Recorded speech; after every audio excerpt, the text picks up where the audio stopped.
Hola a todas las personas. Mi nombre es Diego Duarte. Soy el director académico de la Sociedad de Debate en la Universidad de Rosario y hoy voy a estar haciendo un taller sobre errores comunes en adjudicación y cómo evitarlos.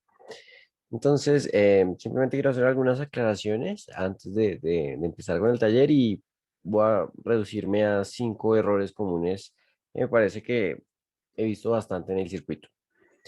Bien, para empezar, ¿no? Este es un taller apropiado para personas que empiezan a juzgar hasta ahora.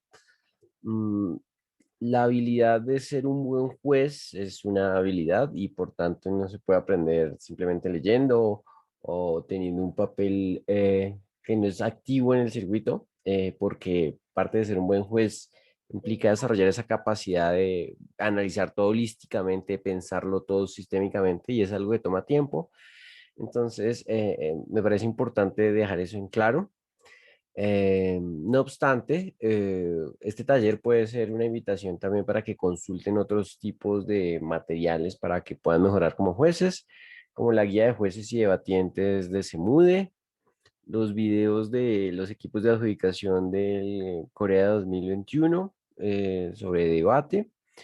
Y bueno, creo que ahorita con la virtualidad también alguno que otro video contiene las adjudicaciones orales de algunos jueces. Entonces también es un buen punto de partida para observar cómo se hace esa trazabilidad de los debates y se observa y se compara. Bien, dejando eso en claro, empecemos con 5 errores que me parecen comunes en el circuito y en general con los jueces que hasta ahora están aprendiendo a juzgar y cómo solucionarlos. El primero de ellos es no prestar completa atención a todos los detalles de un debate. Entiendo que un debate puede ser desgastante, son 54 minutos en donde a veces puede ser muy fácil distraerse porque pues si en el mundo de la virtualidad puedes tener las redes sociales abiertas, ver tus mensajes, y en la vida real, no es que la presencia, la virtualidad no sea la vida real, sino me refiero más a la presencialidad. A veces probablemente estabas aburrido, tenías sueño. Eso en muchas ocasiones lleva a no tomar buenas notas y a veces lo que ocurre cuando uno sí quiere tomar muy buenas notas es que a veces tomar notas se vuelve un fin en sí mismo y entonces uno le pierde ritmo al debate porque uno quiere tomar notas bien, pero entonces los debatientes hablan a un ritmo más rápido de lo que uno puede anotar y eso termina en últimas generando que uno pierda ciertos elementos del debate que pueden ser cruciales para hacer comparativas, sobre todo cuando las adjudicaciones están muy cerradas. Entonces, para solucionar eso, yo diría que en primera instancia deberían encontrar un buen método para tomar notas. En general, no se puede tomar notas tan fácilmente de todas las palabras, entonces es mejor hacer abreviaturas, pero creo que, y creo que esto es en lo que he venido trabajando últimamente para mejorar como juez, creo que lo de la retentiva es el aspecto crucial, porque lo que uno sí puede hacer es que si uno no va a tomar nota de todo y cada una de las palabras que dicen los debatientes, si uno intenta memorizar o tener muy presente las palabras que usan los debatientes y hacer un ejercicio activo por recordarlo durante todo el debate, eso seguramente va a evitar que ustedes pierdan los detalles. Esto no se puede hacer sin tomar notas, en principio, es porque podrían tener muchos sesgos, pero creo que si se esfuerzan por tomar nota con el mayor detalle posible y si por lo menos dejan abreviaturas con el de, que los hagan recordar de esos detalles y tienen muy presente el discurso en sus mentes, van a evitar algunos atajos que se hace para resolver esto, que es, por ejemplo, a veces tomar notas de resúmenes de lo que uno piensa y a veces uno tiene muchos sesgos implícitos que pueden favorecer o desfavorecer a un equipo. Entonces, creo que tomar esas buenas notas y la retentiva es fundamental. Un segundo error, muy común al principio, al momento de juzgar, es dejar que la adjudicación se haga al final del debate. Es decir, se toma nota durante todo el debate, pero no hay un ejercicio activo de adjudicación durante el debate. Y el resultado de eso es que parte de los 15 minutos de deliberación terminan siendo un espacio para que los jueces revisen sus notas, intenten recordar el debate y luego intenten definir cómo van a adjudicar. Y eso es problemático porque uno es difícil, a menos de que haya una retentiva y una capacidad de recordar con mucha precisión, es probable que el hecho de mirar las notas no genere esa recordación. Pero lo otro es que es tremendamente ineficiente para tomar una decisión con el panel de jueces. Eh, Porque lo ideal con el panel de jueces es, después de que termine un debate, ya tener claro las adjudicaciones de cada uno y luego discutir sobre los criterios que se están priorizando al momento de posicionar a los equipos de primero o cuarto lugar. Entonces, esto es tal vez un error que uno comete porque uno piensa que juzgar es una actividad sencilla y no es demandante, o que pues uno simplemente por alguna razón se pone en piloto automático, no sé por qué. Entonces, pues lo principal es pues darle la relevancia y la importancia a la actividad de juzgar. Hay que estar con plena lucidez porque hay que respetar el trabajo de los equipos. Eso implica muchas veces que uno tiene que ir evaluando el discurso conforme va transcurriendo. Entonces, si habla el primer ministro, pues va ganando el debate Cámara Alta de Gobierno, pero si habla el líder de oposición, es momento de preguntarse si el primer ministro sigue ganando o no. Y uno luego escucha al viceprimer ministro y uno dice, puede que Alta de Gobierno, después de la intervención del líder de oposición, fuera perdiendo, pero el viceprimer ministro ahora me vuelve a comenzar de que Alta de Gobierno haya ganado. Luego el vicelíder de oposición volvió a mover el debate y uno tiene que ir mirando los movimientos del debate, ¿no? Como les venía diciendo, no es fácil, porque esto tiene que ver con desarrollar la habilidad de pensar sistémicamente, de mantener una alta concentración al mismo tiempo que tiene una gran capacidad de asociación. Entonces, es una habilidad que uno va desarrollando con la práctica, pero es el deber ser. Entonces, yo creo que lo fundamental de esto es por lo menos comprender que adjudicar no es un rol meramente pasivo, realmente es una actividad extremadamente demandante y hay que tomarla con la mayor seriedad posible. Bien, eso con respecto al error 2. Ahora miremos el error 3, que muchas veces es sobredimensionar los errores o un incumplimiento de formato. Eh, este es uno de los errores más comunes para las personas que apenas ingresan al mundo de debate competitivo en formato parlamento británico. Y la razón es que muchas veces la aproximación al mundo del debate viene con simplemente leer el formato o el reglamento. Y muchas veces los formatos o reglamentos no dicen la razón de ser de las reglas y tampoco dicen de manera clara cuál es la proporción de una sanción si es que es el caso que se debe aplicar, ¿no?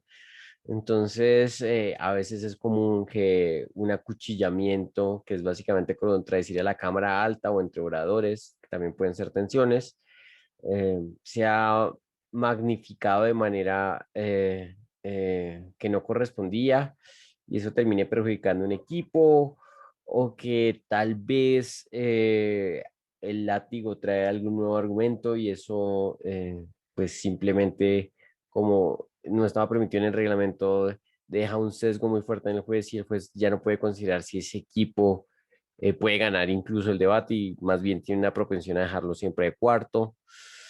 Entonces, es normal que eso ocurra al principio, primero por no tener esa exposición al circuito, pero lo importante es entender la razón de ser de las sanciones o de por qué existe cada una de las reglas, ¿no? Entonces, esto se soluciona cuando uno entiende que la filosofía de sancionar en Parlamento británico es remover una ventaja que dio incumplir una regla, ¿no? Entonces, ¿por qué las contradicciones no se permiten en el formato Parlamento británico?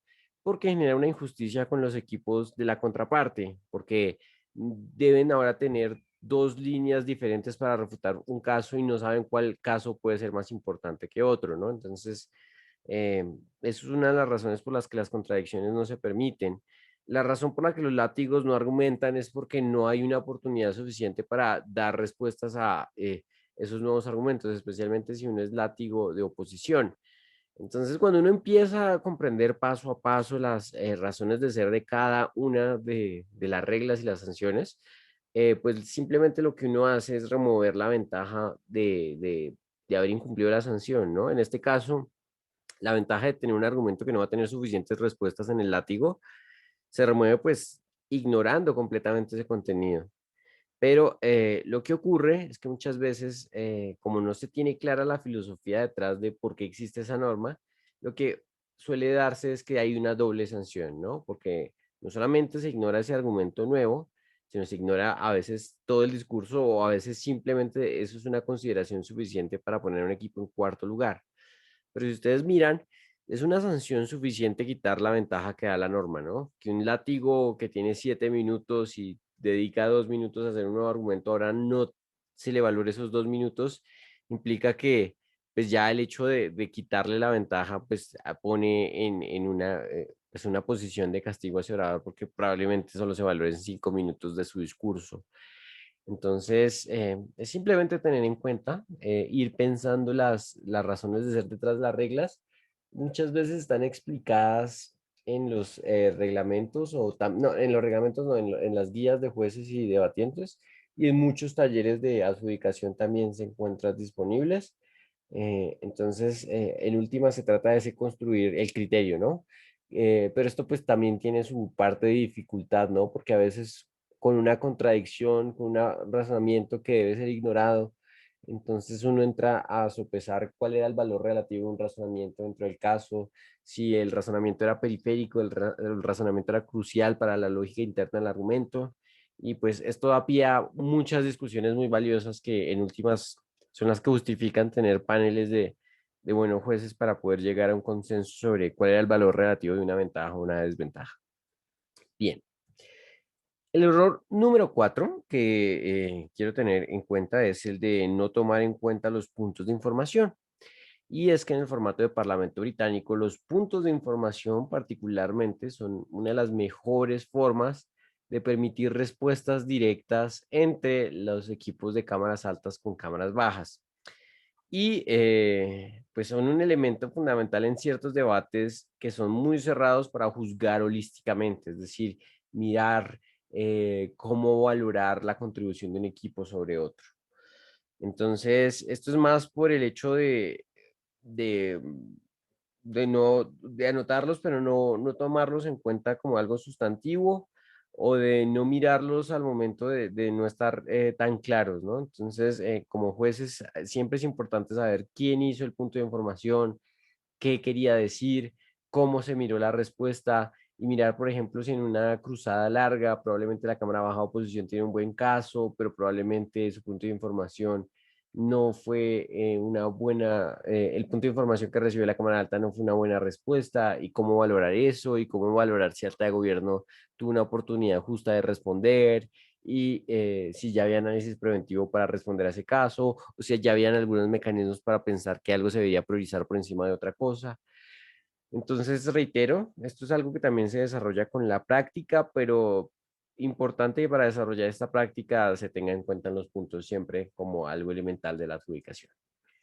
Bien, y como último error, quisiera encargarme de mirar cómo a veces se evalúan más las comparativas del debate, ¿no? Son 6 comparativas en formato Parlamento británico y a veces se evalúan mal porque cuando no estamos familiarizados con el formato hay algunas cosas que no parecen del todo intuitivas. Entonces, por ejemplo, un error común es arrastrar a un equipo. ¿Y qué significa arrastrar? Básicamente que como en Parlamento Británico hay 2 equipos a favor y 2 equipos en contra. Si un equipo a favor hace o un equipo de algún lado de la casa hace un muy buen rol, pero el equipo de la cámara baja de ese equipo o viceversa no lo hace tan bien, pero al igual da algunas razones. Pareciera que tuviese que darle crédito directamente a toda la bancada y toda la bancada debería ganar, ¿no? Porque en términos intuitivos es difícil si uno se pregunta si está a favor o en contra de algo, que uno diga estoy a favor únicamente por estas razones, no es tan sencillo, ¿no? Uno generalmente tiene la intuición de decir estoy convencido a favor o estoy convencido en contra, Y esta regla del Parlamento Británico de evaluar objetivamente las contribuciones exclusivas de cada equipo no parece tan intuitivo, ¿no? Algunos otros casos es lo de la necesidad de tener contrafácticos o no en las mociones de lamentar. Y a veces uno no, en la vida real uno no tiene que hacer contrafácticos porque uno siempre se la pasa hablando de beneficios o perjuicios, y a veces uno no le ve la necesidad a los contrafácticos, pero como uno ve que en Parlamento Británico la persuasión es comparativa, es decir, no gana el equipo que en términos absolutos sea completamente persuasivo, sino basta para ganar ser más persuasivo que la contraparte. A veces los contrafácticos son un elemento esencial para hacer una comparativa justa y clara. Y en ciertas mociones a veces son requeridos y eso parece no ser tan intuitivo en algunos casos.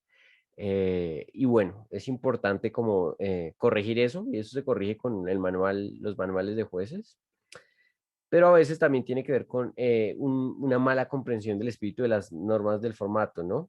Entonces, voy a poner un ejemplo que eso creo que fue añadido hace tal vez 2 años, creo que desde 2019 ya está muy claro. Los home cases o los casos en los que el vicelíder de oposición trae un caso completamente diferente al líder de oposición, eh, empiezan a ser reconocidos en nuestro circuito desde más o menos 2019. Se dice explícitamente que puede ser injusto por involucramiento con el caso de alta de gobierno que uno le dé excesivo crédito al discurso del vicelíder de oposición. Y el espíritu de esta regla era más que todo garantizar las mismas oportunidades entre los equipos para responderse, pero un poco como se interpretó esta regla es que cada vez que hay un home case o cada vez que un vicelíder de oposición trae un caso súper novedoso, pero no da puntos de información a la alta, entonces deberías ignorarse completamente el caso del vicelíder de oposición.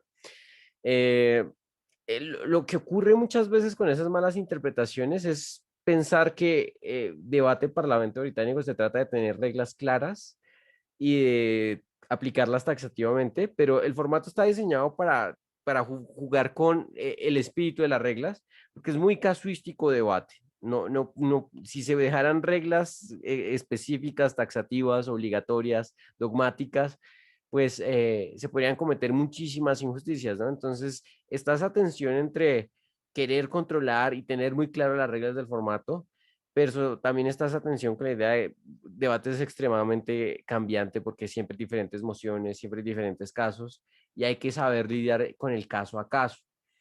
Entonces, en esa tensión en donde a veces las personas que están iniciando como jueces prefieren decantarse por tener reglas claras y aplicarlas de manera automática, ocurren estos errores. Entonces, es importante recordar siempre el espíritu de las reglas, recordar que pues parte fundamental de la adjudicación es mirar cuáles son las contribuciones específicas de cada equipo, cómo se están respondiendo entre ellos, si hay oportunidades justas de respuesta entre todos, cómo valorar las contribuciones adicionales en las cámaras bajas. Y bueno, lo que venía diciendo desde el error anterior, que es intentar sobre todo mantener esta regla de remover la ventaja que cualquier incumplimiento de rol haya significado es clave.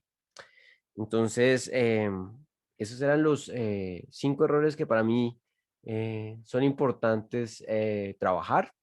Espero que esta información haya sido útil y espero que se hayan animado para seguir estudiando y formándose como jueces. Que estén muy bien.